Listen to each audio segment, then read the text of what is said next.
Praise the Lord. ദൈവ തിരുനാമത്തിന് മഹത്വമുണ്ടാകട്ടെ.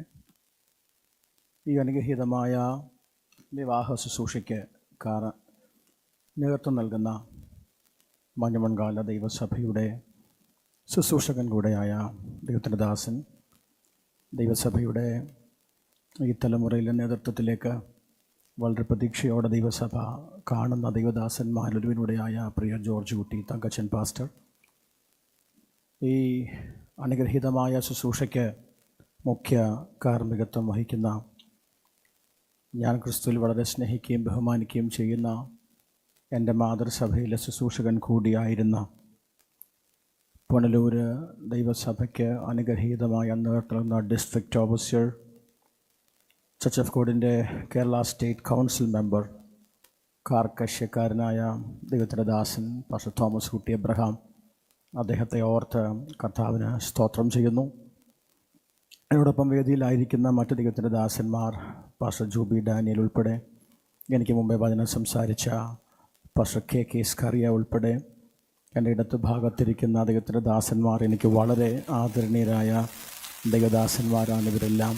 ജിനു പാസ്റ്റർ ഉൾപ്പെടെ, ബാബുക്കുട്ടി പാസ്റ്റർ ഉൾപ്പെടെ, കടന്നു വന്നിരിക്കുന്ന പ്രിയ ബെന്നി പാസ്റ്റർ ഉൾപ്പെടെ എല്ലാവരെയും ഓർത്ത് കർത്താവിന് സ്തോത്രം ചെയ്യുന്നു. ഈ കല്യാണ ശുശ്രൂഷ പ്രാരംഭത്തിൽ പ്രാർത്ഥിച്ച് തുടങ്ങിയ എൻ്റെ ആത്മാർത്ഥ സ്നേഹിതൻ കൂടെയായ ദൈവത്തിൻ്റെ ദാസൻ പാസ്റ്റർ അലക്സ് ഉൾപ്പെടെ എല്ലാവരെയും ഓർത്ത് കർത്താവിന് സ്തോത്രം ചെയ്യുന്നു.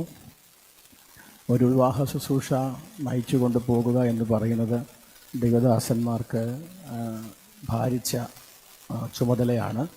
കൃത്യസമയത്ത് തുടങ്ങി കൃത്യസമയത്ത് നിർത്തണം. അത് നിസ്സാര കാര്യമല്ല. അതുകൊണ്ട് തന്നെ ഈ ശുശ്രൂഷകൾ മുമ്പോട്ട് പോകുമ്പോൾ ഞങ്ങളെല്ലാവരും ആ ഓട്ടത്തിനകത്ത് ഓടിക്കയറാൻ ബാധ്യസ്ഥരാണ്. ദൈവത്തിൻ്റെ ദാസൻ, എനിക്ക് മുമ്പേ ദൈവത്തിൻ്റെ ദാസൻ ചില കാര്യങ്ങൾ തൊട്ടുവിട്ടു. ഞാനും അതിൻ്റെ പുറകാല ചില കാര്യങ്ങൾ തൊട്ടുവിടും. എനിക്ക് പുറകാല ശുശ്രൂഷിക്കുന്ന ദൈവത്തിൻ്റെ ദാസൻ തോമസ് കുട്ടി പാസ്റ്ററുടെ പ്രത്യേകത, അസാധാരണമായി വചനം സംസാരിക്കുന്ന ദൈവസഭയിലെ ശുശ്രൂഷകന്മാരിവരാണ്. അതുകൊണ്ട് അദ്ദേഹം അതിൻ്റെ പോരായ്മകൾ തീർത്ത് പുറകാലെ ശുശ്രൂഷിക്കും എന്നുള്ളതുകൊണ്ട് എനിക്ക് ലഭ്യമായ 15 മിനിറ്റിനകത്ത് തന്നെ ഞാൻ എൻ്റെ ശുശ്രൂഷകൾ അവസാനിപ്പിക്കും. പ്രിയ ബ്രോൺസിച്ചാനും റൂബി ആൻറ്റിയും ഈ കുടുംബം ഞാനുമായിട്ട് വളരെ അടുത്ത ബന്ധം സൂക്ഷിക്കുന്ന ഒരു കുടുംബമാണ്. അനുഗ്രഹീതമായ 2 തലമുറകളെ കർത്താവ് അവർക്ക് നൽകി. പ്രിയ സ്റ്റെല്ല ടിജോ കുടുംബമായിട്ട് അവർ ഷാർജയിൽ ഞങ്ങൾക്ക് സമീപമാണ് പാർക്കുന്നത്. അവിടുത്തെ പ്രിയ മകൻ സ്റ്റെഫിൻ ചെറിയ പ്രായം മുതൽ എന്നെ വളരെ സ്നേഹിക്കുകയും ആദരിക്കുകയും, ഒന്നുകൂടെ പറഞ്ഞാൽ ഞങ്ങളുടെ കുടുംബത്തിലെ ഒരംഗമാണ് പ്രിയ സ്റ്റെഫിൻ. ആ സ്റ്റെഫിനെ ഓർത്ത് കർത്താവിന് സ്തോത്രം ചെയ്യുന്നു. തൻ്റെ വിവാഹവുമായി ബന്ധപ്പെട്ട് നാം ഇവിടെ കൂടിയിരിക്കുമ്പോൾ തനിക്ക് വേണ്ടി കർത്താവ് ഒരുക്കിയ പ്രിയ കെസിയാമൊക്കായി കർത്താവിന് സ്തോത്രം. ഈ മഞ്ഞമൺകാല ചർച്ച് എനിക്ക് വളരെ വൈകാരികമാണ്. ഈ ചെറിയ പ്രായത്തിൽ ഒത്തിരി സ്ഥലങ്ങളിൽ ശുശ്രൂഷിപ്പാൻ എനിക്ക് ഭാഗ്യം ലഭിച്ചിട്ടുണ്ട്. എന്നാൽ പുനലൂരും മഞ്ഞമൺകാലയും വരുമ്പോൾ ഒരു വല്ലാത്ത വൈകാരികത എനിക്കുണ്ട്. എൻ്റെ പിതാവ് പുനലൂർ മഞ്ഞമൺകാല സഭയുടെ ശുശ്രൂഷകനായിട്ടിരിക്കുമ്പോഴാണ് ഞാൻ ദൈവത്തിൻ്റെ വേലയ്ക്ക് ഇറങ്ങുന്നത്. ശുശ്രൂഷിക്കാൻ അവസരമൊന്നും ഇല്ലാതിരുന്ന കാലത്ത്, ആരും തിരിച്ചറിയാതിരുന്ന കാലത്ത് എന്നെ ചേർത്ത് പിടിച്ച ഒരു ദൈവസഭയാണ് മഞ്ഞമൺകാല ചർച്ച്. അത് ഓർക്കുമ്പോൾ ഒത്തിരി സന്തോഷമുണ്ട്. നിങ്ങളോട് ചേർന്ന് നിൽക്കുന്ന എനിക്ക് അനുഗ്രഹമാണ്. ഇവിടെ കൂടിയിരിക്കുന്ന ദൈവമക്കൾ മുതൽ ഈ ഫോട്ടോഗ്രാഫി കൈകാര്യം ചെയ്യുന്ന മഹാരാജാസിലെ സന്തോഷത ഉൾപ്പെടെ എല്ലാവരും എനിക്ക് വളരെ പ്രിയപ്പെട്ടവരാണ്. നിങ്ങൾ ആരുടെ പേര് ഞാൻ പറയും, നിങ്ങൾ ആരുടെ പേര് ഞാൻ വിട്ടുപോകും എനിക്കറിയില്ല. അതുകൊണ്ട് ആരുടെയും പേര് എടുത്തു പറയാതെ ഞാൻ എന്നെ ഏൽപ്പിച്ച വചന ശുശ്രൂഷയിലേക്ക് കടക്കാനാണ് ആഗ്രഹിക്കുന്നത്. നിങ്ങളോടൊക്കെ എന്നും നന്ദിയുള്ളവനാണ് ഞാൻ. ഷാർജയിൽ നിന്ന് ടിജോ ബദറിൻ്റെ കുടുംബവുമായി ബന്ധപ്പെട്ട് വളരെ അടുത്ത ബന്ധം സൂക്ഷിക്കുന്ന സഹോദരൻ ജീജു, സഹോദരി സിൻസി, ഷാർജയിൽ നിന്ന് മങ്കുന്നത്തെ പ്രിയ അനിലച്ചാനെ കുടുംബം, സൗദി അറേബ്യയിൽ നിന്ന് മഞ്ഞമൺകാല സഭയിൽ തന്നെ പെനിയലിലെ ഫെബിന് കുടുംബം, പാസ്റ്റർ ജിഫി യോഹന്നാൻ ഇന്നിവിടെ എത്തേണ്ടതാണ്. ശാരീരികമായ പ്രയാസമുണ്ടെങ്കിലും മനസ്സുകൊണ്ട് താൻ ഇവിടെയുണ്ട്. ഇത്രയും പേർ എന്നെ വിളിച്ച് ഈ ശുശ്രൂഷയ്ക്ക് എല്ലാവിധ അനുഗ്രഹങ്ങളും ഒരു വാക്കിൽ അറിയിക്കണം എന്നോട് അറിയിക്കാനിടയായി. അതും ഞാൻ വിശ്വസ്തയോടെ ചെയ്യുന്നു. കർത്താവ് നമ്മെ അനുഗ്രഹിക്കട്ടെ. സഹോദരങ്ങളെ, എൻ്റെ മുമ്പിലിരിക്കുന്ന ഓഡിയൻസ്, ദൈവമക്കൾ, വ്യത്യസ്ത സഭാവിഭാഗങ്ങളുമായി ബന്ധപ്പെട്ട് ദൈവത്തെ ആരാധിക്കുന്നവരാണെന്നുള്ള ഉത്തമ ബോധ്യത്തിൽ നിന്നുകൊണ്ട് വിവാഹ ജീവിതത്തിലെ ക്രിസ്തു എന്ന വിഷയം നിങ്ങളോട് ചുരുങ്ങിയ വാക്കിൽ ശുശ്രൂഷിക്കാനാണ് ഞാൻ ആഗ്രഹിക്കുന്നത്. എനിക്ക് പ്രകാല ദൈവത്തിൻ്റെ ദാസൻ ഭാര്യ ഭർത്താക്കന്മാരുടെ കടമകളും ഉത്തരവാദിത്വങ്ങളുമൊക്കെ സൂചിപ്പിക്കും. ഇതിനാധാരമായി ഞാൻ നിങ്ങളുടെ ചിന്തയെ കൊണ്ടുപോകാൻ ആഗ്രഹിക്കുന്നത് ഒരു വിവാഹ ഭവനത്തിലേക്ക് തന്നെയാണ്. യേശുക്രിസ്തു താൻ അത്ഭുതം ചെയ്തു തുടങ്ങിയ കാനാവിലെ ആ വിവാഹ ഭവനം. യോഹന്നാൻ്റെ സുവിശേഷം 2-ാം അധ്യായത്തിൻ്റെ 1 മുതൽ 11 വരെയുള്ള വാക്യങ്ങളിലാണ് ആ സംഭവം, ആദ്യത്തെ അത്ഭുതം പ്രതിപാദിച്ചിരിക്കുന്നത്. ശ്രദ്ധിക്കൂ, ഈ 1-ാം വാക്യം മുതൽ 11-ാം വാക്യം വരെ വായിക്കുമ്പോൾ യേശുക്രിസ്തു ആ ഭവനവുമായി ബന്ധപ്പെട്ട് വ്യത്യസ്ത മേഖലകളിൽ ഒരു പ്രോഗ്രഷൻ ഓഫ് റോൾ നമുക്ക് കാണാൻ കഴിയും. ആരംഭിക്കുന്നത് അവർ യേശുവിനെ വിവാഹത്തിന് ക്ഷണിച്ചിരുന്നു എന്ന് പറഞ്ഞാണ്. ഒരതിഥിയായിട്ടാണ് യേശു ആ വിവാഹ ഭവനത്തിൽ കയറുന്നത്. എന്നാൽ മിനിറ്റുകൾ കഴിയുമ്പോൾ ആ കുടുംബത്തിലെ ആതിഥേയത്വത്തിലേക്ക് കയറി അവരുടെ പ്രതിസന്ധികളിൽ ഒരു കൈ കൊടുത്ത് തൻ്റെ മഹത്വം വെളിപ്പെടുത്തി ആ വീട് വിട്ടിറങ്ങുന്ന ക്രിസ്തുവിനെയാണ് ആ വിവാഹ ഭവനത്തിൽ കാണുന്നത്. സ്റ്റെഫിനോടും കെസിയോടും എനിക്ക് പറയാനുള്ളതും, ഏത് വിവാഹ ഭവനത്തിലും യേശു ക്ഷണിക്കപ്പെട്ടിട്ടുണ്ടോ അവിടുന്ന് തൻ്റെ മഹത്വം വെളിപ്പെടുത്തിയല്ലാതെ ആ വീട് വിട്ട് ഇറങ്ങുകയില്ല. എൻ്റെ ശബ്ദം കേൾക്കുന്ന സഹോദരങ്ങളോട് ഒരു പദം ഞാൻ പറയാം. ഇതൊരു ആത്മീക ശുശ്രൂഷയാണ്. അതുകൊണ്ട് തന്നെ ആ ക്രിസ്തുനാഥൻ്റെ സാന്നിധ്യത്തെ അനുഭവിച്ചവരല്ലേ എൻ്റെ മുമ്പിലിരിക്കുന്നത്. നിങ്ങൾക്ക് അടങ്ങിയിരിക്കാൻ കഴിയുമോ? ഒരു നിമിഷം ആ വാ തുറന്ന് അരുമനാഥൻ ഒരു നന്ദി കരേറ്റിക്ക്.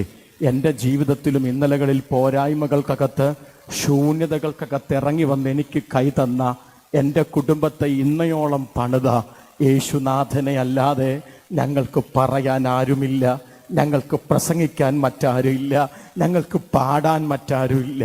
യേശുനാഥൻ എൻ്റെ ഭവനത്തിൽ കയറിയതാണ് എൻ്റെ ജീവിതം. അവർ യേശുവിനെ ക്ഷണിച്ചിരുന്നു. അതിഥിയായ ക്രിസ്തു വിവാഹ ജീവിതത്തിലേക്ക് കയറുന്ന പ്രിയ പൈതങ്ങളോടും വിവാഹ ജീവിതത്തിലായിരിക്കുന്ന പ്രിയ ദൈവമക്കളോടും ഞാൻ ആത്മാവിൽ ഒരു ചിന്ത നിങ്ങളോട് പറയട്ടെ.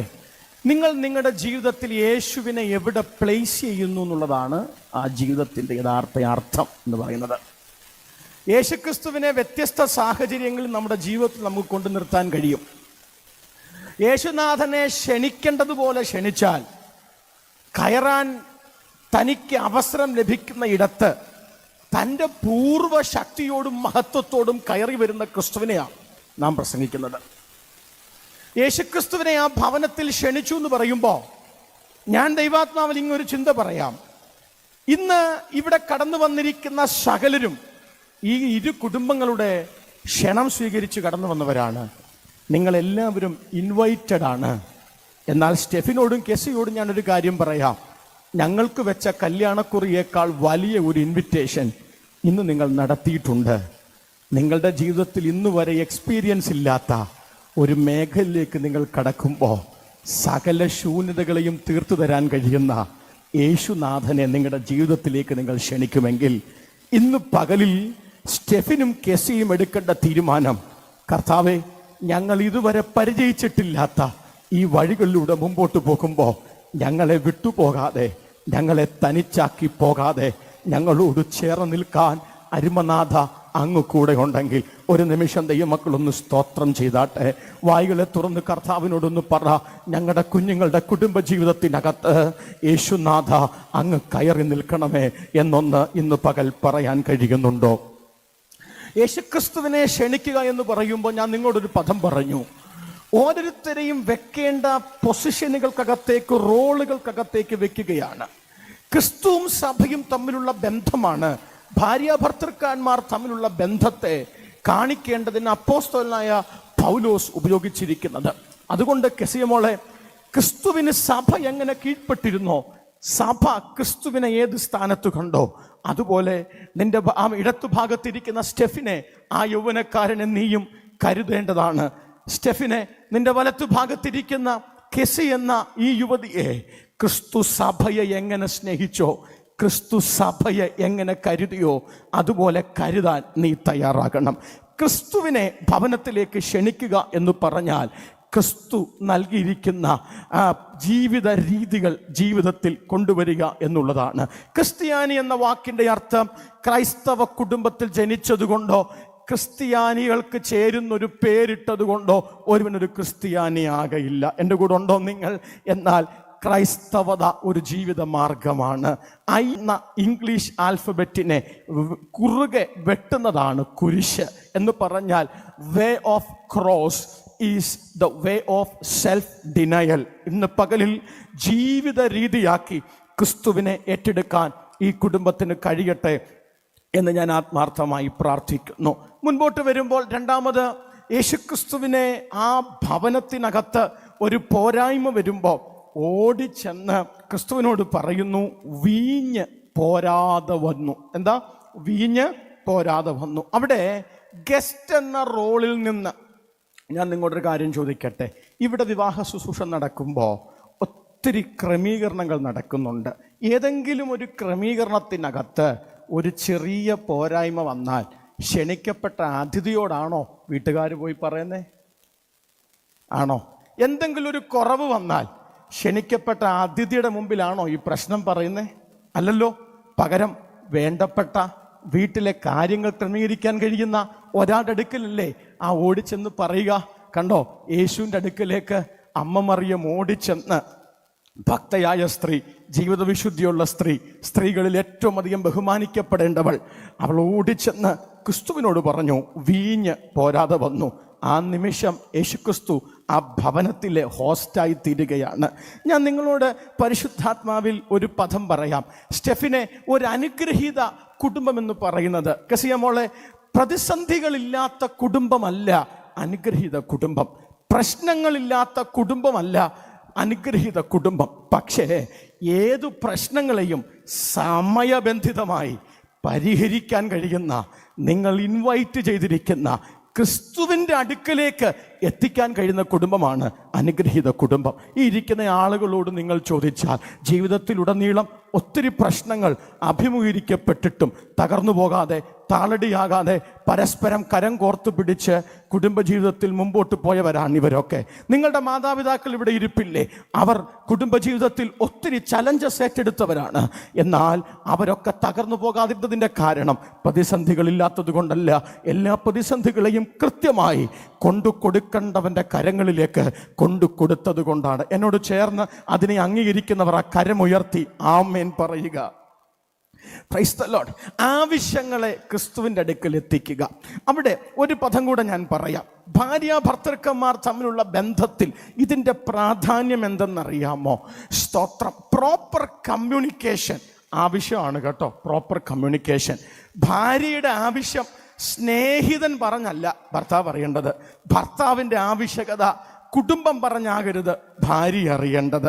ക്രിസ്തുവിനോട് നിങ്ങൾ നിങ്ങളുടെ ആവശ്യങ്ങൾ കമ്മ്യൂണിക്കേറ്റ് ചെയ്യുന്നത് പോലെ ക്രിസ്തുവും സഭയും തമ്മിലുള്ള ബന്ധത്തെ ഭാര്യാഭർത്തൃക്കന്മാർ തമ്മിലുള്ള ബന്ധമായി കണക്ട് ചെയ്തത് കൊണ്ട് തന്നെ നിങ്ങൾ പരസ്പരം നിങ്ങളുടെ ആവശ്യങ്ങൾ അറിയാനും, നിങ്ങളുടെ സാഹചര്യങ്ങൾക്കനുസരിച്ച് കൗണ്ടർ പാർട്ട് എന്ന പദം ശരിയല്ല, ബെറ്റർ ഹാഫ്, അവർ ആവശ്യപ്പെടുന്നതിന് മുമ്പേ അത് ചെയ്തു കൊടുക്കാനും നിങ്ങൾക്ക് ദൈവം ഇടയാക്കട്ടെ. അതുകൊണ്ട് അപ്പോസ്തലൻ അതിൻ്റെ എക്സ്ട്രീം എൻഡ് പോലെന്ന് പറഞ്ഞത്, അതുകൊണ്ട് ഭർത്താവിൻ്റെ ശരീരത്തിൻ്റെ മേൽ ഭർത്താവിനല്ല ഭാര്യയ്ക്കും, ഭാര്യയുടെ ശരീരത്തിൻ്റെ മേൽ ഭാര്യയ്ക്കല്ല ഭർത്താവിനും ആണ് അവകാശവും അധികാരവും ഉള്ളത്. നിങ്ങൾ ദൈവനാമത്തിൽ നിങ്ങളുടെ കുടുംബത്തിനകത്തേക്ക് കയറുമ്പോൾ ഒരു കമ്മ്യൂണിക്കേഷൻ ഗ്യാപ്പില്ലാതെ വ്യക്തമായ കമ്മ്യൂണിക്കേഷനിൽ മുൻപോട്ട് പോകാൻ ദൈവം നിങ്ങൾക്കിടയാക്കട്ടെ എന്ന് ഞാൻ ആത്മാർത്ഥമായി പ്രാർത്ഥിക്കുന്നു. 3, യേശുക്രിസ്തുവിൻ്റെ അടുക്കൽ നിന്നും മടങ്ങുന്ന അമ്മ മറിയം താൻ ചെന്ന് വേലക്കാരോട് പറയുന്നൊരു പദമുണ്ട്. അവൻ നിങ്ങളോട് എന്തെങ്കിലും കൽപ്പിച്ചാൽ അതങ്ങനെ ചെയ്യുവിൻ ഒന്നുകൂടെ പറഞ്ഞാൽ, ദൈവ നിയോഗത്തിന്, സാന്നിധ്യത്തിന്, നിയോഗങ്ങൾക്ക് അവസരം കൊടുക്കാൻ കുടുംബം തയ്യാറാണെങ്കിൽ ഹോസ്റ്റ് എന്നിടത്ത് നിന്ന് മാസ്റ്റർ എന്ന തലത്തിലേക്ക് യേശു കയറും. ആമേൻ. ഈ നിയോഗം എന്ന് പറയുമ്പോഴേ വല്ലാതെ തെറ്റിദ്ധരിക്കപ്പെട്ട ഒരു പദമാണ് നിയോഗം. ഞാൻ രസകരമായ ഒരു സംഭവം പറയാം, ഞാൻ വേഗത്തിൽ അവസാനിപ്പിക്കാം. ക്ലോക്ക് എന്നെ പേടിപ്പിക്കുന്നു. Praise the Lord. ഈ ഒരിക്കൽ എൻ്റെ ഭവനത്തിൽ പ്രാർത്ഥിക്കാനായിട്ട് ഒരമ്മയും ഒരു മകനും വന്നു. പ്രാർത്ഥനാ വിഷയം തക്ക തുണയെ ആ മകന് കണ്ടെത്തണം. വിവാഹ ജീവിതത്തിൽ ഇറങ്ങിയപ്പോൾ ശുശ്രൂഷാ ജീവിതത്തിൽ ഇറങ്ങിയപ്പോൾ ഞാൻ എടുത്ത 2 തീരുമാനമാണ്. വസ്തു കച്ചവടത്തിനും കല്യാണ വിഷയത്തിനും ദൂതില്ല. വസ്തു കച്ചവടത്തിനും കല്യാണ വിഷയത്തിനും ദൂതില്ല. സ്തോത്രം. അത് അവരവർ ദൈവസന്നിധി എന്ത് ചെയ്തോണം?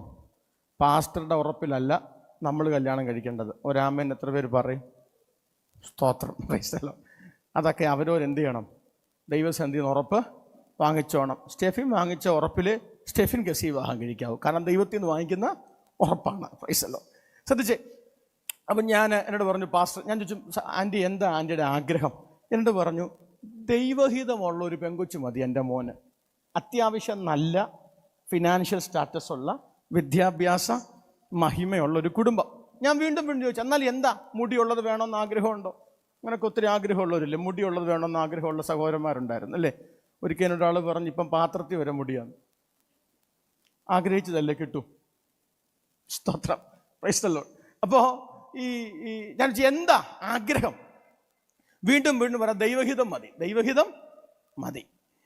അവസാനം ഇങ്ങനെ പല കാര്യം ആൻറ്റി ചോദിച്ചു കൊണ്ടിട്ട് പെട്ടെന്ന് ഈ ഐപാഡ് എടുത്തൊരു 4 ഫോട്ടോ എന്നെ കാണിച്ചു. എന്നിട്ട് പറഞ്ഞു, പ്രാർത്ഥിച്ച് ഈ 4 എണ്ണത്തിൽ നിന്നൊരു ദൈവഹിതം പറയണം. ഈ ആരവാരം അധികമാകുന്നതല്ലാതെ കാര്യമൊന്നും നടക്കുന്നില്ലെന്ന് മനസ്സിലാക്കിയപ്പോൾ എൻ്റെ ഭാര്യ അടുക്കളയിൽ നിന്ന് വന്നിട്ട്, എൻ്റെ ഭാര്യ ഇച്ചിരി വിവേകമുള്ള സ്ത്രീയാണ്, പുള്ളിക്കാരി വന്ന് ഇങ്ങനെ നൈസായിട്ട് അമ്മാമ്മയെ വിളിച്ചുകൊണ്ട് അടുക്കളയിലോട്ടങ്ങ് പോയി. അങ്ങോട്ട് ചെന്നപ്പം അങ്ങോട്ട് അമ്മാമ്മ പോയപ്പോൾ ഈ ചെറുക്കനടുത്ത് നിന്ന് പറയുക, 5ാമത്തെ ഫോട്ടോ മമ്മി ഐപാഡിൽ വെച്ചിട്ടില്ലെന്ന്. അപ്പം മമ്മിയുടെ നിയോഗത്തിനകത്ത് 4 എണ്ണേ ഉള്ളൂ. ചെറുക്കൻ്റെ നിയോഗത്തിൽ 5ാമത്തത് മാത്രമേ ഉള്ളൂ. ഇത് 5ഉം കർത്താവിൻ്റെ ലിസ്റ്റിലുണ്ടോ എന്ന് കർത്താവിനെ അറിയത്തുള്ളൂ. ഈ നിയോഗം എന്ന് പറയുന്നത് എൻ്റെ വഴികളിൽ എൻ്റെ കൂടെ ദൈവം നടക്കുന്നതല്ല.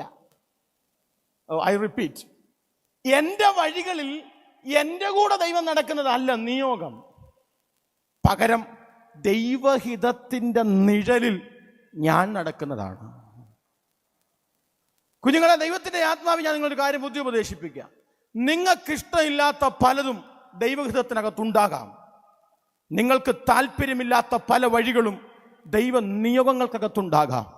നിങ്ങളുടെ ഇരുവരുടെയും താല്പര്യങ്ങൾക്കനുസരിച്ച് കുടുംബജീവിതം മുമ്പോട്ട് പോയാൽ നിങ്ങൾ ദൈവികമായ അനുഗ്രഹിക്കപ്പെട്ട കുടുംബജീവിതത്തിൽ എത്തത്തില്ല.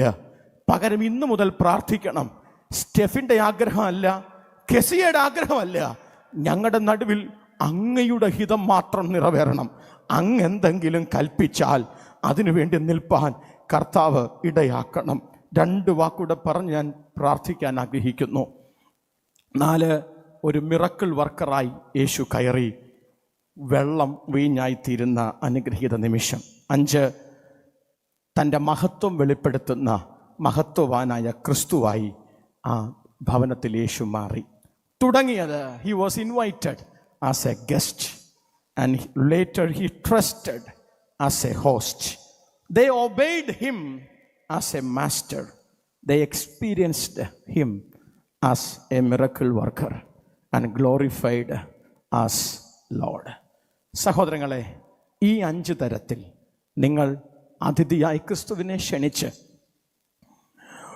ക്രിസ്തുവിനെ ആതിഥേയനാക്കി മാറ്റി നിങ്ങളുടെ ജീവിതത്തിൽ കർത്തൃത്വം നടത്താൻ അധികാരമുള്ള മാസ്റ്ററായി ക്രിസ്തുവിനെ കണ്ട് അവിടുത്തെ വാക്കിനു മാത്രം വില കൊടുത്ത് അതിനെല്ലാം ഉപരി നിങ്ങളുടെ കുടുംബജീവിതം കൊണ്ട് ദൈവിക മഹത്വത്തിന് മാത്രം ഭാഗമാകേണ്ടതിന് നിൽക്കാൻ ദൈവം നിങ്ങൾക്കിടയാക്കട്ടെ എന്നാത്മാർത്ഥമായി പ്രാർത്ഥിച്ചുകൊണ്ട് എൻ്റെയും എൻ്റെ കുടുംബത്തിൻ്റെയും, വിശേഷിച്ച് ഞങ്ങൾക്ക് യുഎയിലൊരു ഓൺലൈൻ കൂട്ടായ്മയുണ്ട്, പ്രാർത്ഥനാ കൂട്ടായ്മയുണ്ട്. ഏകദേശം 250ഓളം കുടുംബങ്ങൾ ചേർന്ന് നിൽക്കുന്ന ഗ്ലോബൽ റിവൈവൽ നെറ്റ്വർക്ക്.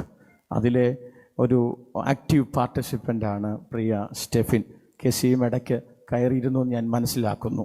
നിങ്ങൾ ഇരുവരെയും ഞങ്ങളുടെ ആ കൂട്ടായ്മ ഒത്തിരി സ്നേഹിക്കുന്നു, അവരുടെ ആശംസകൾ അറിയിക്കുന്നു. എനിക്ക് അവസരം നൽകിയ നേതൃത്വത്തോട്, ദൈവസഭയോട് പ്രത്യേകം നന്ദി അറിയിച്ച് എൻ്റെ വാക്കുകൾ നിന്ന് അവസാനിപ്പിക്കുന്നു. കർത്താവ് നമ്മളെ അനുഗ്രഹിക്കട്ടെ. God bless you.